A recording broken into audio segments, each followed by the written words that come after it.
Hello everyone, मैं गुरप्रीत सिंह। और कल मैंने वीडियो डाली थी, ये वाले क्वेश्चंस डाले थे मैंने। अराउंड 20 और 30 थे। तो मुझे काफ़ी कमेंट्स आए और कॉल्स भी आई, इसके आंसर्स भी बता दो, है ना। तो किस तरीके से हम बना सकते हैं। मैं इंटरव्यू की प्रिपरेशन भी करवाता हूँ, तो जिस किसी को भी ज़रूरत हो मुझे कॉल कर सकते हैं डायरेक्ट। और मेरा टेलीग्राम का ग्रुप है डिस्क्रिप्शन में, वहाँ पे भी ऐड हो सकते हो। एंड जो चैनल पे नए हैं वो चैनल को सब्सक्राइब कर लो एंड वीडियो को लाइक कर देना। स्टार्ट करते हैं पहले स्टडी के क्वेश्चंस।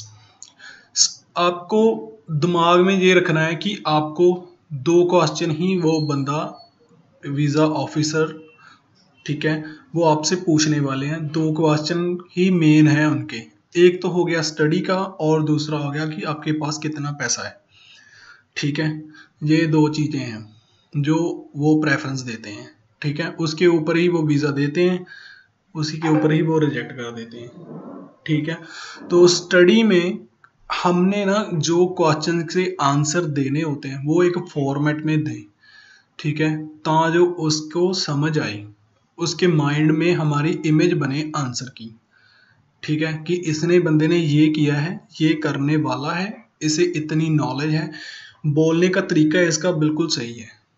ठीक है, ये चीज़ें मैटर करती है। वो पीएचडी होल्डर हैं जितने भी वीज़ा ऑफिसर है ना, तो उन्हें पता है कि कोई इंटरव्यूअर को, बंदा इंटरव्यूअर कैसे आंसर देता है।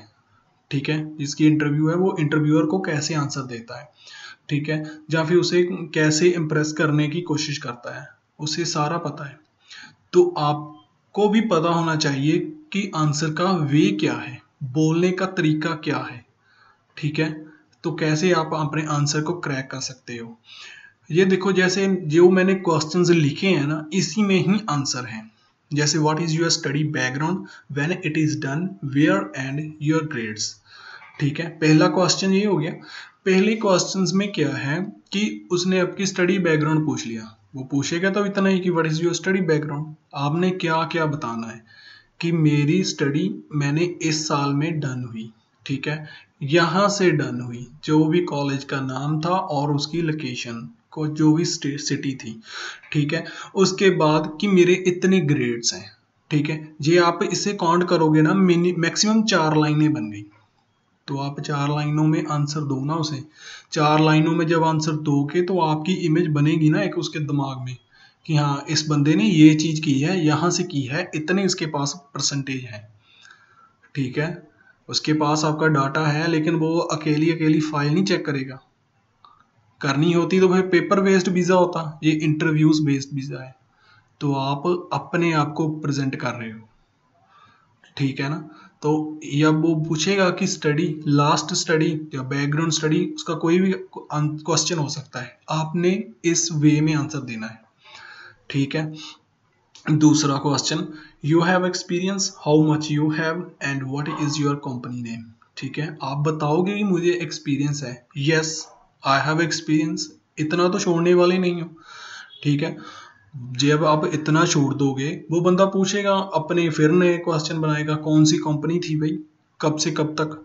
ठीक है ना, तो आप क्यों से टाइम दो कि वो आपके लिए क्वेश्चन बनाए। ठीक है ना, वो आपके लिए क्वेश्चन ना ही बनाए, आपको बोल दे कि जाओ। दूसरे पे भी बोल देता है, पहले पे भी बोल देता है, 5 सब पे भी बोल देता है। ठीक है, आप उसे प्रॉपर आंसर दो। ठीक है, आपने उसे प्रॉपर आंसर देना है। उसने आपसे 15 क्वेश्चन तो पूछने ही है, जेन्युइन जेकर उसे लग रहे हो आप। ठीक है, उसने आपको मैक्सिमम 3 मिनट देने हैं जेकर आपकी प्रोफाइल उसे जेन्युइन लग रही है कि आपको वो भेजना चाहता है यूएसए। ठीक है, ये माइंड में चीज रखो, तो उसे उसी तरीके के आंसर दो। ठीक है, कि बताओ यस आई हैव एक्सपीरियंस, इतना हो गया experience, I have 6 year, 10 year, 2 year, 1 year experience हो गया। उसके बाद बताओ कि हाँ, ये वाली कंपनी थी, एज ए आपकी क्या आपकी प्रोफाइल थी। ठीक है, आप क्या काम करते थे, उसके बारे में बता दो एज ए। ठीक है, फिर वो पूछेगा कि क्या आपके रोल्स एंड रिस्पॉन्सिबिलिटी थे। ठीक है, जहाँ है ठीक है। थर्ड में जेकर आप टिल नाउ काम कर रहे हो तो what is your rules and responsibility. जेकर आपने छोड़ दी है 2020 में या 21 में आपने स्टार्टिंग में छोड़ दी है, तो what was your rules and responsibilities. ठीक है ना, उसके बारे में बताओ कि हाँ मेरे ये रोल्स थे, ठीक है, मेरी ये वाली पोजीशन थी, उसके ऊपर मैं ये वाला काम कर रहा था, इस बंदों को मैं हैंडल करता था, या मैं ये कंपनी के प्रोडक्ट हैंडल करता था, जो भी, ठीक है ना, जो भी आपकी प्रोफाइल के अकॉर्डिंग है उसके बारे में बताओ। What you want to, why you want to go to US, what is your visa type. ये पूछ सकता है कि हाँ आप क्यों जा रहे हो यूएस। उसका ये पहला क्वेश्चन भी हो सकता है कि आप हायर स्टडी के लिए जा रहे हो, बैचलर के लिए जा रहे हो, जो शॉर्ट टर्म में कोई कोर्स है उसके लिए जा रहे हो। ठीक है, कि उसके कहाँ पे आपने पहला बताना है कि मैं ये स्टडी के लिए जा रहा हूँ, मेरा कॉलेज का नाम ये है और ये उसकी लोकेशन है। ठीक है, वीज़ा टाइप क्या है आपका, अलग से क्वेश्चन भी पूछ सकता है, जो साथ में ही पूछ सकता है। बताओ कि F1 वीज़ा टाइप है, नॉन इमिग्रेंट फॉर स्टूडेंट। ठीक है ना, I am going for my study. ठीक है, एंड नॉन इमिग्रेंट वीज़ा। ठीक है ना, और दूसरे उसके बाद क्वेश्चन आएगा why you want to study in US not in your country और अदर कंट्रीज।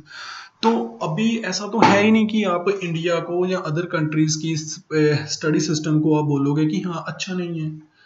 ठीक है ना, तो आपने वो चीजें बोलनी है जो वहां पे सच में नहीं है कि यूएसए में ही है। ठीक है ना, तो अपनी कंट्री को या कोई और कंट्री को आप गलत तो साबित करने वाले नहीं, ना ही करोगे। ठीक है, वो बाद में बोलेगा कि आपको यूएसए का वीज़ा नहीं दोगे तो आप यूएसए को भी गलत बोलोगे। ठीक है ना, तो ऐसा नहीं बोलना है। बोलना क्या है कि इंडिया में लैक ऑफ नॉलेज है किसकी, प्रैक्टिकल हो सकता है। ठीक है, रिसर्च पे काम नहीं करते हैं कॉलेजेस में, यूनिवर्सिटीज़ में बहुत कम यूनिवर्सिटीज़ हैं जो रिसर्च एंड डेवलपमेंट में काम करती हैं। ठीक है, टेक्नोलॉजीज में काम नहीं करती हैं, बहुत कम यूनिवर्सिटीज़ हैं टेक्नोलॉजी इम्प्लीमेंटेशन पे काम करती हैं। ठीक है, जहाँ फिर यहाँ पे एडवांस लैब्स नहीं है।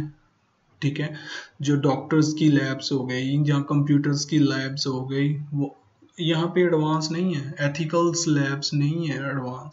ठीक है, जहाँ फिर आप बोल सकते हो कि कोई सिक्योरिटी वाली लैब्स एडवांस है ही नहीं यहाँ पे।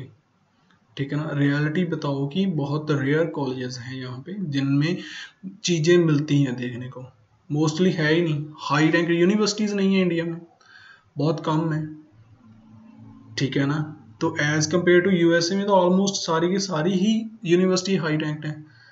कनाडा और यूके में भी है लेकिन यूएसए में ज़्यादा है।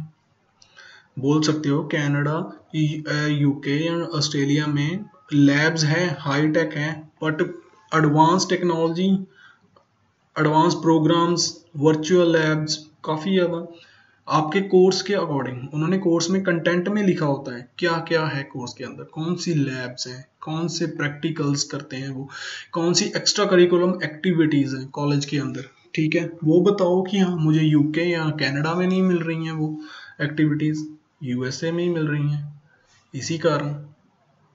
ठीक है ना, ये वाले पॉइंट इस तरीके से बनाओ। और sixth, how many universities you applied, how many attempted rejected you. ठीक है, तो कितनी यूनिवर्सिटीज में आपने अप्लाई किया, आपका पासपोर्ट बोलता है कि आपको इतनी यूनिवर्सिटी से I-20 आई है। ठीक है, अप्लाई आपने किया है, वो पासपोर्ट कैसे बोल देगा, वो तो आपने रिज्यूम डाला। ठीक है ना, जहाँ आपने पासपोर्ट की फोटो कॉपी लगा दी, नो मैटर, लेकिन जो प्रैक्टिकल हुआ आपके पास रिजल्ट आउटपुट आई वो बोलेगी। ठीक है, तो आप बताओ कि आपने 4 में अप्लाई किया, 2 में मुझे गोट I-20 मैंने मिल गई मुझे। ठीक है, तो 2 में ये आपको I-20 मिली है तो आपके पास उसके डॉक्यूमेंट्स होने चाहिए। ठीक है, इसके बारे में बता दो। 7th question, why this university और कॉलेज। तो अभी ये चीज बहुत मैटर करती है, करेगी भी मैटर। आप किसी यूनिवर्सिटी या कॉलेज में 2 साल 4 साल या 1 साल के लिए जा रहे हो, आप अपना 1 साल किसी पर्टिकुलर यूनिवर्सिटी को दे रहे हो। ठीक है। टाइमिंग क्या होगी, आप मान लो कि आपकी क्लास 10 बजे से शाम 6 बजे तक है, जहाँ आप इतने टाइम तक लिंक रहोगे किसी यूनिवर्सिटीज के साथ, ठीक है। तो आप अपना टाइम दे रहे हो ना पूरा, ठीक है। आप यूनिवर्सिटी की हेल्प से किसी दूसरी कंट्री में जा रहे हो, अपनी फैमिली से अलग हो रहे हो, ठीक है। तो वो पूछेगा ना कि हाँ फिर क्यों ये यूनिवर्सिटी, भाई इस यूनिवर्सिटी में ऐसा क्या खास है जो तुझे किसी और यूनिवर्सिटीज़ में नहीं मिला, ठीक है। तो वहाँ पे देखो कि यूनिवर्सिटीज़ में आपके कोर्स में क्या है, ठीक है, वो उनके एक्स्ट्रा करिकुलम एक्टिविटीज़ क्या है, वहाँ का कोई एक ऐसा प्रोफेसर है जो जिसने कोई कोई रिसर्च की हो, जहाँ किसी ने कोई एक्सपेरिमेंट किया हो, जहाँ जिसको 20 से 25 साल का एक्सपीरियंस हो और वो किसी डेवलपमेंट में ऊपर काम कर रहा है, उसके बारे में बताओ कि हाँ वो आपकी प्रोफाइल उससे मैच कर रही है, ठीक है। आपको बहुत कुछ सीखने को मिलेगा उस बंदे से। कैसे सीखने को मिलेगा, वो बंदा 25 साल आपने लगा चुका है एक टेक्नोलॉजी के ऊपर, एक रिसर्च के ऊपर, तो आप स्टार्ट कर रहे हो, आपके सामने 25 साल का एक्सपीरियंस है, कितना को सीख सकते हो आप, ठीक है ना। तो ये चीज़ें आपने माइंड में रखनी है, ये उसे आंसर इसके अकॉर्डिंग आपने आंसर्स बनाने हैं, ठीक है। उसके बाद 8th आंसर आ गया, tell me about your course, majors, content, credits and why you choose this course, ठीक है ना। तो पूछ सकता है कि आपने ये कोर्स क्यों चूज किया भाई, कैसे ये कोर्स आपको बेनिफिशियल है, ठीक है, कि इस कोर्स में क्या क्या है जिससे आपको बेनिफिट है।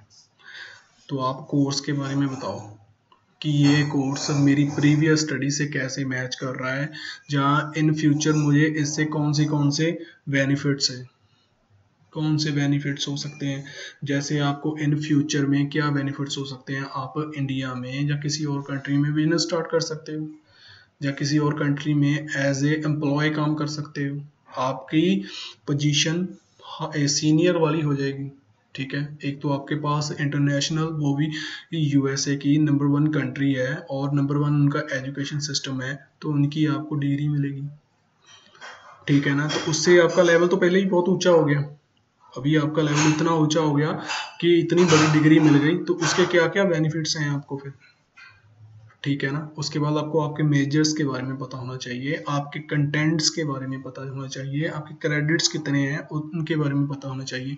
कंटेंट्स आपके कोर्सेज हो गए, जैसे आपके एक साल में आप 10 कोर्स पढ़ोगे या 15 कोर्स पढ़ोगे, तो आप 15 के 15 थोड़ा ना बताओगे, कोई मेजर 4-5 बताओ उसे।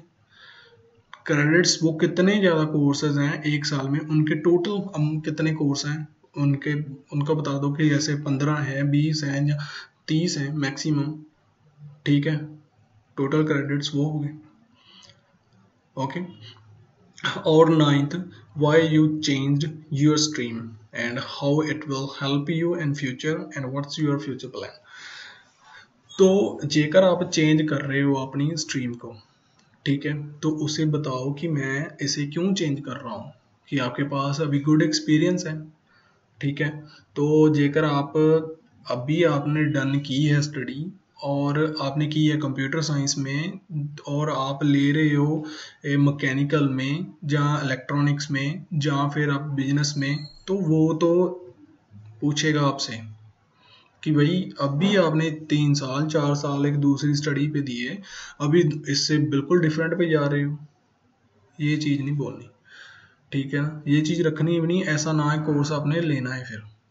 जेकर आपका एक्सपीरियंस हो गया है 3 साल 4 साल या 5 साल, उसके बाद चेंज कर रहे हो, फिर तो बनता भी है, फिर तो बनता है कि आप चेंज कर लो स्ट्रीम अपनी।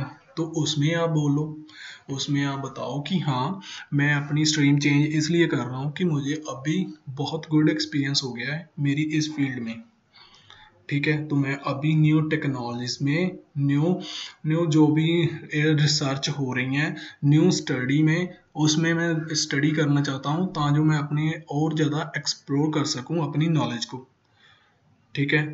और डेफिनेटली वो आपका जो कि एक्सपीरियंस है आपका और जो आपकी लास्ट स्टडी है, वो थोड़ी बहुत ही उससे मैच करती होगी, ठीक है ना। क्योंकि आजकल हर एक कोर्स के अंदर टेक्नोलॉजी आती है, हर एक कोर्स के अंदर, टेक्नोलॉजी आएगी ही आएगी, चाहे आप रोबोटिक्स में ले लो, चाहे आप इलेक्ट्रॉनिक्स में ले लो, चाहे आप कंप्यूटर साइंस में ले लो, बिजनेस में ले लो, ठीक है, वो उसमें टेक्नोलॉजी एंटर है सब में, तो वो उससे आपकी टेक्नोलॉजीज के साथ ही मैच कर जाएगी आपकी प्रोफाइल। तो उसको आप बोलोगे कि हाँ ये वाली प्रीवियस थी, अभी मैंने चेंज करी है, लेकिन वो प्रीवियस वाली मेरे को हेल्प कर रही है इस चीज़ में, ठीक है ना। तो इस तरीके से आंसर आप फ्यूचर के आपके क्या प्लान्स हैं, कि आप फ्यूचर के प्लान्स, जब मेरे पास डिग्री आ जाएगी तो मेरे पास काफ़ी ज़्यादा अपॉर्चुनिटीज़ हैं, जैसे मैंने पिछले आंसर में बताया ना कि मैं वापस आऊँगा, आके मैं अपना खुद का बिजनेस स्टार्ट करूँगा, या फिर मैं इस कंपनी में इस वाली पोजीशन पे काम करूँगा, ठीक है। तो ये वाली चीज़ें बतानी है, ओके। और उसके बाद आते हैं दूसरे क्वेश्चंस के ऊपर, जो है स्पॉन्सर्स के। स्पॉन्सर के वो तो आपको पूछना ही है कि बंदा अब भी स्टडी जा रहा है तो इसके पास पैसा है कि नहीं, ठीक है ना। तो पैसा तो आपके पास होना चाहिए, उसे पता होना भी चाहिए कितना है पैसा आपके पास। आपको फर्स्ट क्वेश्चन आ गया, वो sponsor you, what he is doing for living. तो आप बताओ कि मेरे फादर हैं, जब जो भी हैं, 2 या 3 जेकर आपके स्पॉन्सर है ना, वो मत बताओ, एक ही स्पॉन्सर बनाओ, ठीक है। अंकल हो जाएगा, फादर हो जाएगा, मॉम हो जाएगी, ठीक है, हस्बैंड हो गया, कोई भी है, लेकिन एक ही स्पॉन्सर, एक ही होना चाहिए, ओके।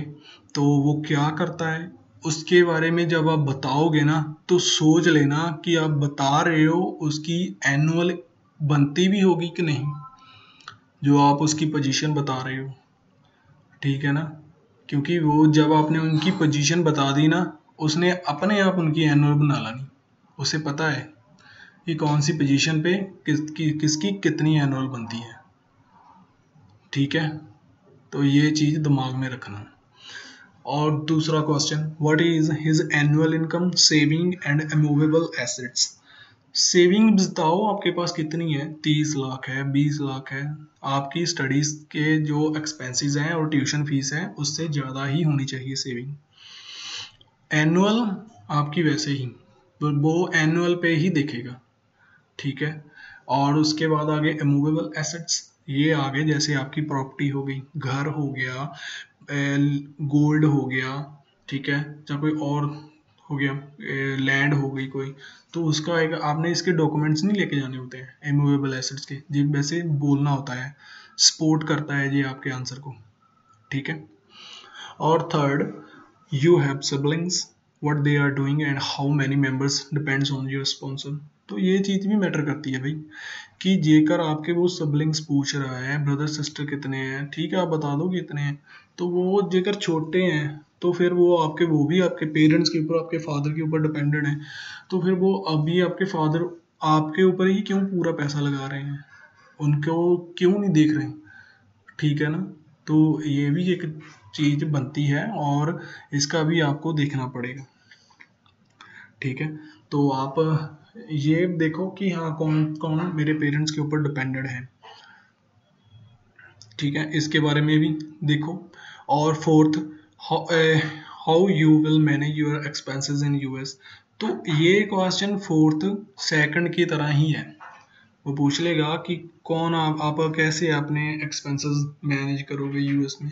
तो आपने बोलना है कि मेरे फादर या जो भी आपका स्पॉन्सर है मुझे सपोर्ट कर रहा है, तो इतने सफिशेंट फंड्स हैं हमारे पास, ठीक है, कि मैं अपनी लिविंग और मैं अपनी ट्यूशन फीस सारी दे सकता हूँ या दे सकती हूँ, ठीक है। तो मुझे ऐसा कुछ नहीं होगा, कोई मतलब कि मुझे ऐसा बर्डन नहीं आएगा पैसों का मेरे मेरे ऊपर, ठीक है।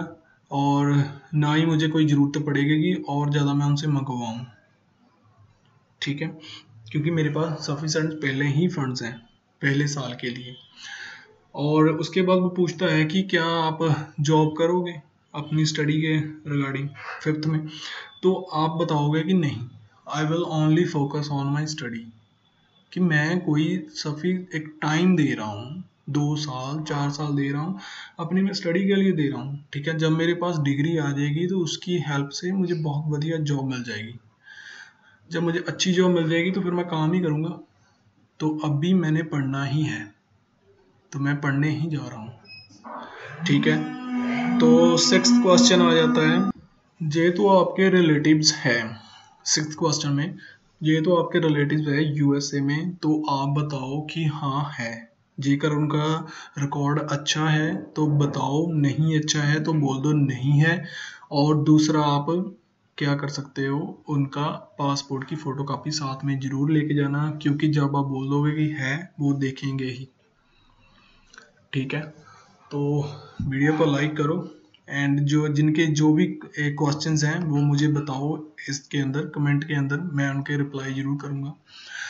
अदर क्वेश्चंस क्या हो सकते हैं जो वो बंदा पूछ सकता है कि ऐसे हो गया, आप कॉलेज बारे में, कॉलेज कहाँ पे है आपका, कल्चर आप कहाँ है, कैसा कल्चर है वहाँ का। ठीक है, आप क्या जानते हो कल्चर को, और आप कैसे प्रिपेयर हो, खुद को आप कैसे प्रिपेयर करते हो एक न्यू कल्चर में, न्यू एनवायरनमेंट में। ठीक है, न्यू मतलब कि पीपल में आप कैसे अपने आप को मैनेज करोगे। ठीक है, इसके बारे में बताना है। उसके बाद आ गया, आप कहाँ पे रहोगे यूएस में। ठीक है, इसके बारे में बताओ कि मैं कैंपस में ही रहूँगा। अगर आपका कोई रिलेटिव है तो वो रह सकता हूँ उसके बाद, बट मैं फोकस करूँगा अपनी स्टडी के ऊपर। तो मेरी फर्स्ट प्रेफरेंस क्या रहेगी कि कैंपस में रहना। ठीक है, मैं वीकली जाके उसे मिल लूँगा, वीकेंड पे मिल लूँगा, जब मैं अपने हॉलीडेज में उससे मिलूँगा। ठीक है, तो आप किसी प्रोफेसर को जानते हो तो आपने ये बताना है कि हाँ आप किसी प्रोफेसर के बारे में जानते हो। तो प्रोफेसर के बारे में जानते हो, प्रोफेसर ऐसा नहीं होना चाहिए कि उसका नाम बता दिया और वो बंदा ये पढ़ाएगा। आप बताओ कि वो बंदा मुझे इस कोर्स को स्टडी करवाएगा, मैं उससे इतने टाइम से टच में हूँ और मैंने उसकी बुक्स कोई पढ़ी हुई है, कोई मैं मैगजीन में उसका आर्टिकल पढ़ा हुआ है, न्यूज़ में कोई मैंने उसका आर्टिकल पढ़ा है। ठीक है, तो जहाँ फिर उसकी मैंने जो वेबसाइट है कॉलेज की उसके ऊपर मैंने उसके बारे में पढ़ा है। तो इस तरीके से बताओ कि वो बंदे के बारे में कि वो आपके कोर्स के रिलेटेड आपकी बहुत सारी हेल्प करेगा वो। ठीक है, तो उसके बाद आपको एज ए नॉलेज के लिए आपको अपनी सेविज आईडी पता होनी चाहिए, स्टूडेंट आईडी भी पता होनी चाहिए और पासपोर्ट नंबर भी पता होना चाहिए। ठीक है, ये चीज़ें। तो ये थी वीडियो, जेकर आपको अच्छी लगी ये वीडियो तो लाइक ज़रूर करना एंड कमेंट भी करके बताना कि जो भी आपके क्वेश्चंस हैं, जहाँ मेरे से जो भी क्वेश्चन रह गया है वो आप मेरे से पूछ सकते हो। और मैं इंटरव्यू की प्रिपरेशन भी करवाता हूँ, आप डायरेक्ट मुझे कॉल कर सकते हो डिस्क्रिप्शन से नंबर लेके। एंड टेलीग्राम मेरा ग्रुप भी है, वहाँ पे भी आप ज्वाइन कर सकते हो। चैनल पे नए हो तो चैनल को सब्सक्राइब जरूर कर लो, क्योंकि जो वीडियोस आएंगी यूएसए के रिलेटेड ही आएंगी। अभी मैं यूएसए के रिलेटेड ही वीडियोस डाल रहा हूँ। ठीक है, और वीज़ा के ऊपर तो मैं काम करता हूँ, वीज़ा फाइलिंग करता ही हूँ। जैसे यूएसए की हो गई, यूके की हो गई, कनाडा, ऑस्ट्रेलिया की student visa, visitor visa. But जिनको ज़रूरत है अभी यूएसए के रिलेटेड क्वेश्चंस की या कोई भी और अदर कंट्रीज़ के रिलेटेड, तो आप मुझे कॉल कर सकते हो। थैंक यू सो मच, मिलते हैं नेक्स्ट वीडियो में।